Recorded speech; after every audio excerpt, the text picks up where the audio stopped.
Cheeseburgers in the middle of the culture wars? McDonald's fast food is the target of a boycott by the American Family Association. The American Family Association is asking consumers not to buy from McDonald's after unsuccessful attempts by AFA to get the hamburger chain to declare a neutral stance rather than support of homosexual causes and campaigns.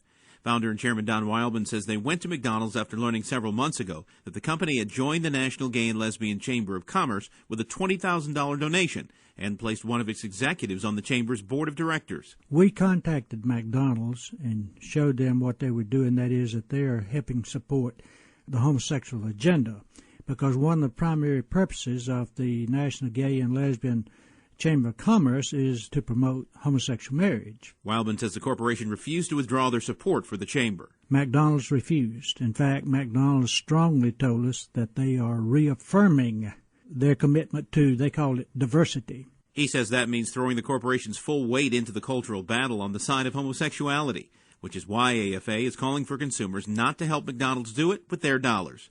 I'm Ed Thomas. So why should Christians boycott?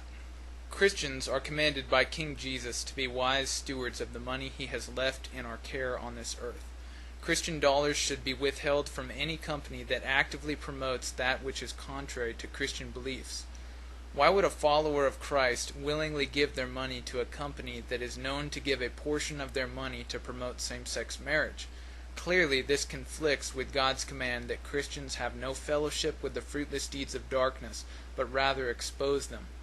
We must come to realize, as Reverend Martin Luther King Jr. did, that our non-cooperation with evil is as much an obligation for us as our cooperation with good is. We must realize that companies like McDonald's can only continue in their support of sinful behavior if we continue to support them with our dollars. Consider these words from Martin Luther King Jr. as he pondered about boycotting the Montgomery bus system due to its sinful racist policies. What we were really doing was we were withdrawing our cooperation from an evil system rather than merely withdrawing our economic support. We were simply saying we can no longer lend our cooperation to an evil system. Something began to say to me, he who passively accepts evil is as much involved in it as he who helps to perpetrate it. He who accepts evil without protesting against it is in reality cooperating with it. When oppressed people willingly accept their oppression, they are only serving to give the oppressor a convenient justification for his acts.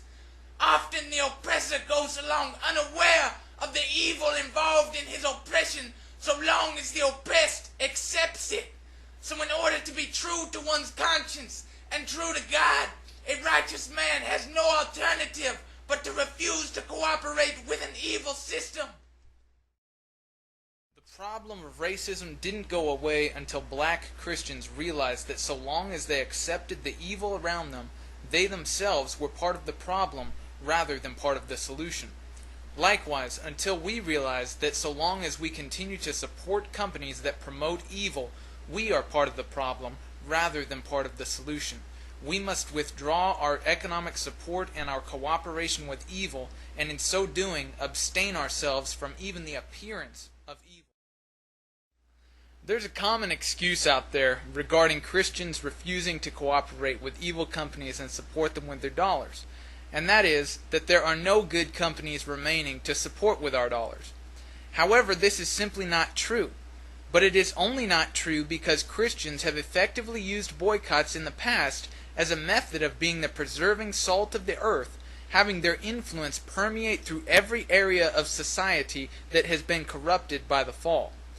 Let's take a look at Walmart, for example.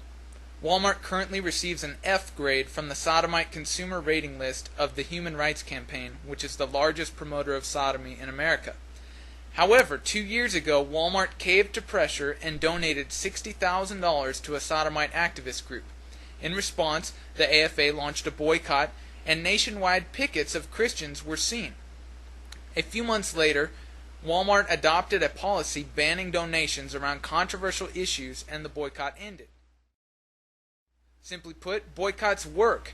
Throughout history, boycotts have been used to effectively change the policies of governments and businesses. Consider the 2-year AFA boycott of the Ford Motor Company due to their active support of sodomy. The result? For the duration of the 24-month boycott, Ford sales consistently averaged an 8% decrease in sales each month. Then, on March 10, 2008, the boycott ended due to Ford meeting AFA's demands. Remember, a 2% sodomite minority can never outweigh the impact of the active Christian community. The success of boycotts can never be underestimated, and their effectiveness grows as the awareness of the cause grows.